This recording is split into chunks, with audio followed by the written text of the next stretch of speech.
लोगों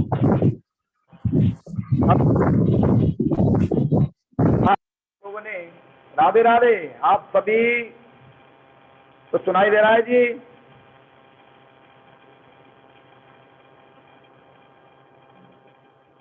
आप लोगों के पास आवाज पहुंच रही है?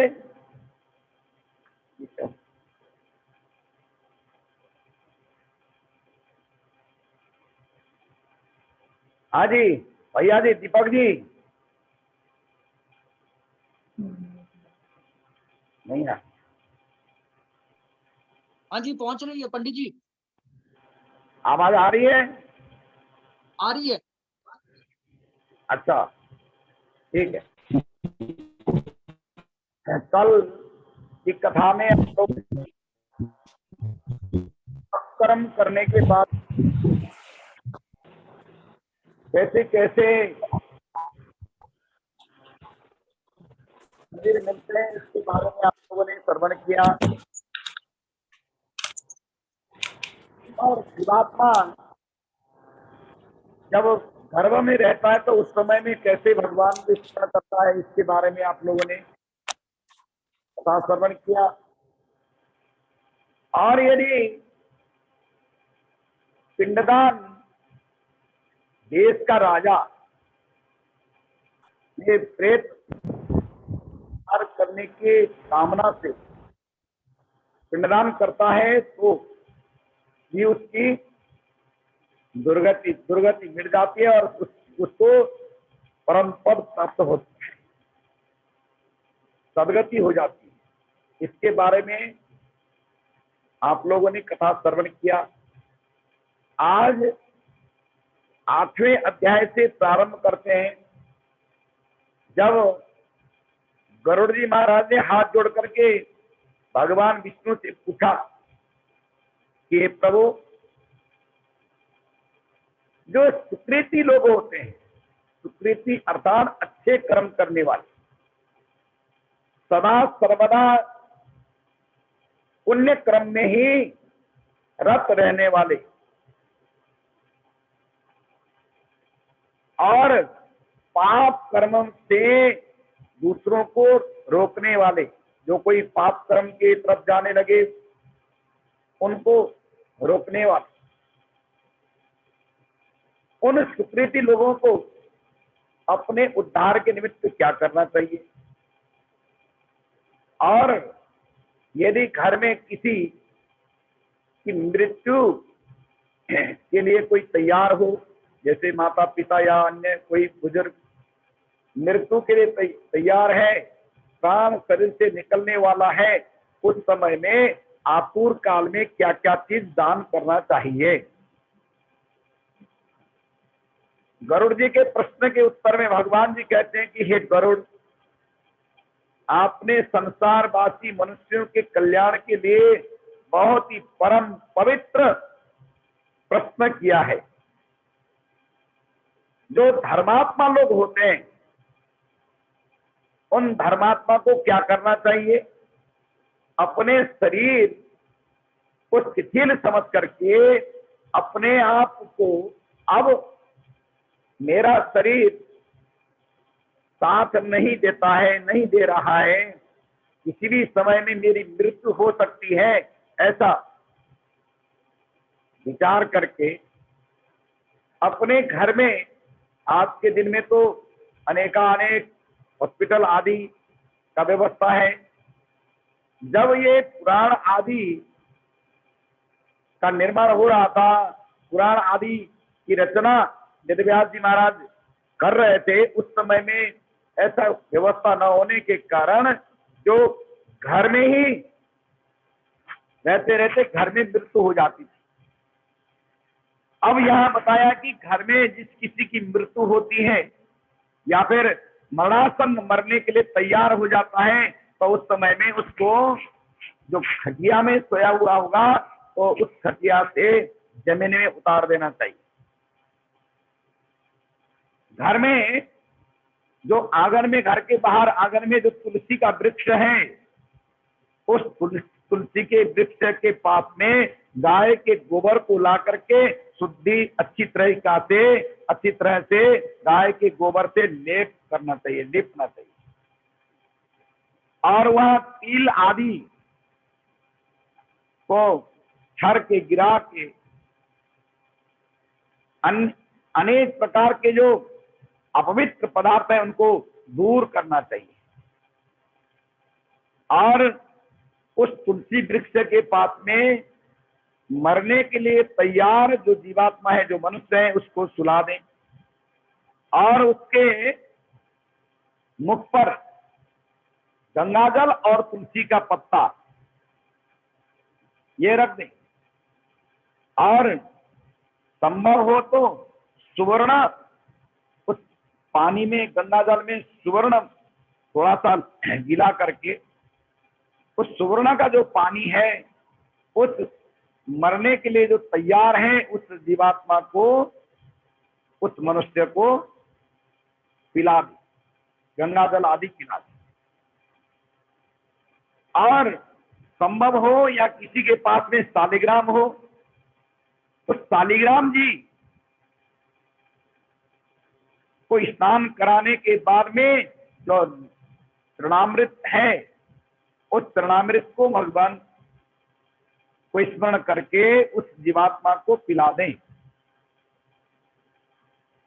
जो मृत्यु के निकट में आया है, मरने के लिए तैयार है, ऐसे समय में जिसके मुखारविंद में, जिसके मुख में गंगा जी का जल पड़ जाए तो मरने के बाद में उसकी दुर्गति नहीं होती। हमने जो आपको 6 अध्याय तक, एक पहले अध्याय से लेकर के 5-6 अध्याय तक जो नरक में जाना पड़ता है, अनेक कष्ट होता है, इसके बारे में जो कथा सुनाया वो कुकर्म करने वाले और पापियों के लिए ही कहा गया। भगवान विष्णु कहते हैं कि हे गरुड़, जो सुकृत कर्म करने वाले हैं, जो अच्छे कर्म करने वाले हैं, उसकी कभी दुर्गति नहीं होती। सदा सर्वदा भगवान विष्णु उसका कल्याण ही करते हैं। अब जो ज्ञानी हैं, जीवन भर जिन्होंने पुण्यक्रम किया है, उनको मृत्यु के समय में, मृत्यु आने से पूर्व में उनको ज्ञात हो जाता है। जो ज्ञानी हैं उनको पहले ही पता चलना शुरू हो जाता है कि अब मेरा शरीर साथ नहीं दे रहा है, तो अब कभी भी मेरी मृत्यु हो सकती है। कान बंद करते समय में, कान में से दोनों अंगुली कान में लगा करके कान को बंद करते समय में जो शब्द आवाज ना आए तो ये समझना चाहिए कि अब मेरी मृत्यु निकट है। जब रास्ते में चलते चलते आप धूप में चल रहे हैं, धूप में चलते चलते अपने शरीर का जो छाया है, जब अपना ही छाया अपने आप को ना दिखाई दे, किसी तरफ भी अपने शरीर का छाया ना दिखाई दे, तब भी ये समझ लेना चाहिए कि अब मेरी मृत्यु निकट है। ऐसा समझ करके अपने आप, जिस किसी के यहाँ पुत्र नहीं है या फिर मरने के बाद में काट क्रिया करने वाला कोई नहीं है, तो वो अपने आप भी अपना उद्धार कर सकता है। जीते जी गौदान कर सकता है, सैयादान कर सकता है, अपने क्रियाक्रम अपने आप भी कर सकता है। अब यहाँ भगवान शालिग्राम जी को स्नान करा के जो लोग पानी पीते हैं, शालिग्राम जी का स्नान के बाद जो जल पीते हैं, उनकी कभी दुर्गति नहीं होती। जो नित्य तुलसी वृक्ष चिंतन करते हैं, तुलसी में पानी चढ़ाते हैं, उनकी कभी दुर्गति नहीं होती। जो कोई मनुष्य तुलसी की मंजरी अपने मुखारबिंद में धारण करता है, तुलसी का जो माला है गले में धारण करता है, उसकी कभी दुर्गति नहीं होती। जिस किसी ने तुलसी की परिक्रमा की हो उसकी कभी दुर्गति नहीं होती, और जिस किसी ने गौ की सेवा की हो उसकी भी दुर्गति नहीं होती। अब शालिग्राम जी जो है, अनेक प्रकार के मूर्तियां, चाहे शालिग्राम जी टूटी हुई हो, चाहे एक तरफ से टेढ़ी हो, चाहे कैसे भी शालिग्राम हो, वो शालिग्राम पूज्य है। शालिग्राम शिला यत्र तत्र तिष्ठन्ति विष्णव, जहां शालिग्राम जी है वहीं भगवान विष्णु निवास करते हैं। जिसके यहाँ, जिसके घर में तुलसी का वृक्ष है, तद्गृहम तीर्थ रूपम ही, उसका घर तीर्थ रूप है। जिसके घर में माता और पिता का आदर सम्मान होता है, पूजन होता है, वही घर मंदिर के रूप है, मंदिर स्वरूप है। भगवान विष्णु कहते हैं कि मेरी शालिग्राम रूप में, शालिग्राम की मूर्ति के रूप में पूजन करें मनुष्य। सुंदर पकवान बना करके, जो घर में पकवान आदि बने सो भगवान विष्णु को भोग लगा करके उसके बाद में अतिथियों को या स्वयं भोजन करें, अतिथियों को भोजन कराएं। और भगवान कहते हैं कि जिस किसी की मृत्यु निकट आ जाए या मरने के लिए तैयार हो, तो उस समय में भगवान के 10 अवतार के नाम को उच्चारण करना चाहिए। 10 अवतार यहाँ बताया गरुड़ पुराण में। मत्स्य कुर्म वराहस्य नारसिंहस्य वामन रामो रामस्य कृष्णस्य बुद्ध कल की नमो नमः। मत्स्यावतार भगवान की स्मरण करना चाहिए, कूर्म अवतार भगवान को नमस्कार करना चाहिए, बारह अवतार भगवान को नमस्कार करना चाहिए, नारसिंह नृसिंह भगवान को नमस्कार करना चाहिए, स्मरण करना चाहिए, वामन अवतार भगवान को स्मरण करना चाहिए, परशुराम, राम जी और कृष्ण बुद्ध कल की ये 10 अवतार भगवान की स्मरण करने से प्राण निकलते समय में यमराज के दूत आकर के उसको पकड़ते नहीं। प्राण निकलते ही भगवान विष्णु के दूत आकर के उनको वैकुंठ की ओर ले जाते हैं। उनको फिर उन सभी प्रकार के नरक आदि में जाना ही नहीं पड़ता। या फिर जो चौथे अध्याय में, तीसरे अध्याय में ये कहा गया कि 21 प्रकार के बड़े बड़े नरक हैं, उन नरक को पार करना होता है। ये सब पापियों के लिए है, दुष्ट कर्म करने वाले के लिए है। जो सुकृत कर्म करने वाले, अच्छे कर्म करने वाले की कभी भी दुर्गति नहीं होती। और यहाँ भगवान जी के नाम को स्मरण करने वाला जिस किसी मनुष्य ने भगवान के नाम को स्मरण किया है, नाम संकीर्तन किया है, तो उसकी भी कभी दुर्गति नहीं होती। बताया कि अच्युतम अच्युत केशव राम नारायण कृष्ण दामोदर वासुदेव हरि श्रीधर माधव गोपिका वल्लभ जानकी नायक श्री रामचंद्र। इस प्रकार से जो कोई भगवान के नाम को स्मरण करता है और शंख चक्र गदा पद्म धारण करने वाले भगवान को स्मरण करता है, उसकी भी कभी दुर्गति नहीं होती। जिस किसी की मृत्यु हो गई, मृत्यु के बाद में जिस किसी पुत्र ने पिता के मृत्यु के पश्चात जो अस्थियां हैं, उन अस्थियों को गंगा जी तक पहुंचा दिए। गंगा जी तक अस्थि पहुंचते ही जीवात्मा मुक्त हो जाता है, परम पद को प्राप्त होता है। वो कभी भी प्रेत भूत पिशाच रहता नहीं।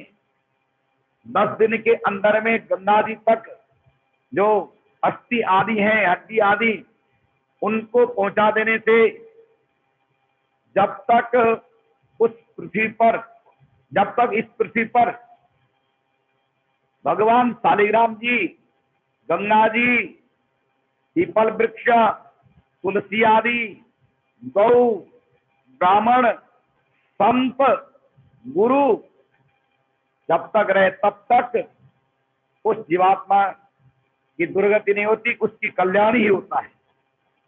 और आगे तो यहाँ तक बताया कि हम लोग ले जाकर के गंगा जी में ये जो अस्थियां हैं उनको प्रवाहित क्यों करते हैं? गंगा जी में अस्थि प्रवाहित करने से गंगा जी से लुढ़कते लुढ़कते लुढ़कते बहते बहते बहते कभी न कभी समुद्र में पहुंच जाता है हड्डी।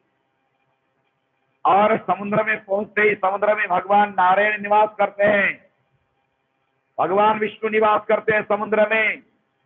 समुद्र में अस्थियां पहुंचते ही, हड्डी के टुकड़े पहुंचते ही कल्याण हो जाता है। इसलिए गंगा जी तक पहुंचाया जाता है। अब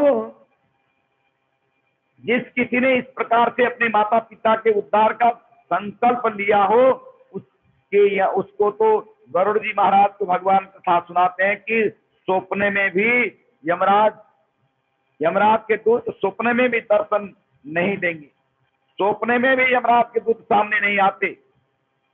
और माता पिता के मृत्यु के समय में जिस किसी ने कृष्णा कृष्णा कृष्णा राम राम राम करके ये जो भगवान के नाम को उच्चारण किया हो उनकी कभी दुर्गति नहीं होती। 5 तत्व से बना हुआ शरीर तो अग्नि में भस्म हो जाता है, परंतु वह आत्मा सीधे परमात्मा में लीन हो जाता है। अब जिस किसी की मृत्यु निकट में आ रही है, तुलसी के पेड़ के पास में उनको सुलाया गया है, उस समय में भागवत के पाठ, गीता जी का पाठ, गंगा जी को स्मरण, गंगा जी के जल से छींटे लगाना, तुलसी के पत्ते को उसके मुख पे रख देना, ये सब कल्याणकारी होता है। और गौदान आदि करने से भी महापुण्य होता है। अब जिस किसी के मरने से पूर्व में कुछ दान करने का विधान होता है। कई लोग चाहते हैं कि हम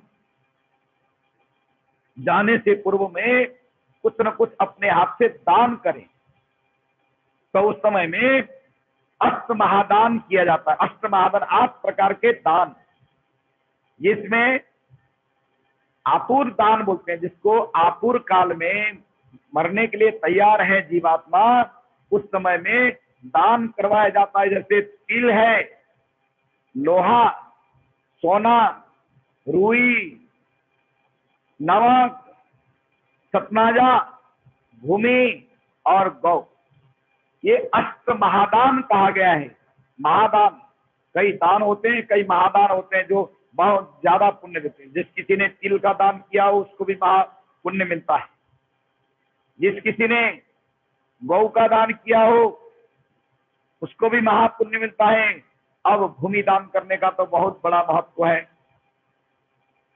इस प्रकार से भूमि दान, तिल दान, गौ दान, सतनाजा दान, नमक दान, रुई दान, अनेक प्रकार के 8 प्रकार के महादान करने का भी यहाँ विधान है। अब रुई दान करने से क्या होता है? भगवान विष्णु के सामने गरुड़ जी पूछते हैं कि महाराज रुई क्यों दान किया जाता है, लोहा क्यों दान किया जाता है, नमक के दान करने से क्या होता है? तो भगवान कहते हैं कि हे गरुड़, सावधान होकर के सुनो, मैं विस्तृत वर्णन करता हूं। रुई के दान करने से यमराज के दूत प्रसन्न होते हैं। लोहे के दान करने से जो यमराज यमलोक में जाते समय में यमराज के दूत मुद्गर आदि से प्रहार करते हैं, तो उनका जो प्रहार है वो पुष्प के बराबर होगा। जैसे फूल छोड़ने से चोट ज्यादा नहीं लगता, उसी प्रकार हल्का हो जाएगा। इसलिए ये सब दान किया जाता है। यमराज के निमित्त नमक आदि दान करने से, चने आदि का दान करने से यमराज खुश हो जाते हैं। और दानानाम उत्तमम दानम, सबसे उत्तम दान तो भूमिदान है। भूमिदान जैसा कोई दान नहीं होता। कथा में आता है कि एक ब्राह्मण बहुत गरीब था। उस ब्राह्मण के सारे अच्छे से अच्छे कर्म, जो पूरे नित्य नियम भी करता था, संध्या वंदन भी पूरी समय दे करके करता था, ब्रह्म मुहूर्त में उठता भी था, परंतु बहुत गरीबी में था। विद्वान होने के बाद में भी नगर निवासी उस ब्राह्मण को यज्ञ आदि में निमंत्रणा नहीं देते, दरिद्र समझ करके कोई बुलाता नहीं। परेशान हो गए, घर में संतान आदि भी ज्यादा ही थी। परेशान होकर के एक संत के पास में गए और उन्होंने संत से कहा कि महाराज, दरिद्र निवारण के लिए कोई ना कोई उपाय हो तो आप बताइए। उन्होंने कहा कि यहाँ से कुछ ही दूर में एक संत है, उन संत के पास जाकर के पूछो। तो वहां चले गए। जाते ही संत आंख बंद करके बैठे हुए हैं। ब्राह्मण देवता पहुंच गए, उन्होंने नमस्कार किया और संत ने, जो साधु थे, उन्होंने अपने आंखों को खोले बगैर बता दिए कि तुम यहां से आए हो, तुम्हारा ये नाम है, तुम इस कामना करके आए हो। सब उस ब्राह्मण की मन की बात सब बता दी। कहा कि आप तो दिव्य दृष्टि वाले हैं महाराज, आप बताइए कि इस जो मेरी समस्या है, जो दरिद्रता है, तो दूर कैसे हो जाए। उन्होंने कहा कि किसी राजा के यहाँ जाओ और राजा से याचना करो कि कुछ भूमि हमें दे। राजा से भूमिदान मांगो और जब राजा ने आपको कुछ भूमिदान दे दिया, यदि राजा देता है तो उस भूमि को अपना बनाने के बाद में दोबारा दान कर दो, किसी और अच्छे ब्राह्मण को दान कर दो। तो दान करने से तुम्हारे सारे के सारे विपत्ति धीरे धीरे करके विपत्तियां दूर होती जाएगी और दरिद्रता दूर होगा। संत के वचन को सुन करके संत को प्रणाम करने के बाद सीधे राजा के पास गए ब्राह्मण। ब्राह्मण ने कहा कि मुझे जमीन, थोड़ा सा 5 हाथ जमीन दान दें, 5 हाथ जमीन, आप 5 हाथ जमीन हमें दे दो। तो उन्होंने कहा ठीक है, यदि आप मेरे पास में दान के समय में प्रातःकाल में आए हो, यदि आप पूरे गांव नगर भी मांग लेते तब भी मैं दे देता, परंतु आपने ये 5 हाथ जमीन ही दान क्यों मांगा। इसमें ना तो आप आश्रम बना पाओगे, ना आपको इससे कोई ज्यादा लाभ है, इसलिए आपने ये 5 हाथ की जमीन क्यों मांगा। कहते हैं महाराज, मेरी इतना ही इच्छा है, आप दान दे। राजा ने विधिवत दान दे दिया, भूमिदान। राजा से भूमिदान लेने के बाद में वह ब्राह्मण विद्वान किसी और विद्वान ब्राह्मण के पास में, नैष्ठिक ब्राह्मण जो नित्य नियम में लगा हुआ ब्राह्मण था, उनके पास में वो जो भूमि दान जिसने प्राप्त किया वो ब्राह्मण पहुंच गया। पहुंचने के बाद में उनको नमस्कार किया और कहने लगा कि महाराज, मैं आपके पास में कुछ प्रार्थना करने के लिए आया हूं। ब्राह्मण बोलता है कि क्या प्रार्थना है, क्या आप बोलना चाहते हो, आप बताओ। तो कहते हैं महाराज, मैं कुछ दान देना चाहता हूं, मैं भूमिदान देना चाहता हूं। उन्होंने कहा ठीक है, भूमिदान का महत्व जानते हो। तो कहने लगे कि हाँ महाराज, मैंने जब बलि राजा भूमिदान करने को तैयार हुए थे, बलि राजा प्रहलाद का जो पौत्र है, प्रहलाद का पोता, विरोचन का लड़का बलि, जब भूमिदान देने जा रहा था उस समय में भगवान वामन जी ने जो भूमिदान करने का महात्म्य बताया था, सो महात्म्य मैंने सुना है, इसलिए मुझे लगता है कि मेरी जो समस्या है भूमिदान से ही दूर हो सकती है, इसलिए मैं भूमिदान देना चाहता हूं। ब्राह्मण विद्वान थे, उन्होंने स्वीकार कर लिया, ठीक है, यदि आप दान करना चाहते हैं तो आप इस मुहूर्त में आइए, आप विधिवत दान कीजिए। दान किया। दान करने के प्रभाव से उस ब्राह्मण के सारे समस्याएं धीरे धीरे धीरे करके दूर होते गई। नगर निवासी दोबारा उस विद्वान ब्राह्मण को, जो पहले दरिद्र थे, उनकी पूजा करने लगे, स्वागत सम्मान होने लगा। घर में जितनी विपत्तियां थी वो दूर होते गई, क्योंकि दरिद्रता को दूर करने के साथ में भगवान विष्णु के परम पद को प्राप्त करना हो तो भूमिदान करना चाहिए। आगे भूमिदान के बाद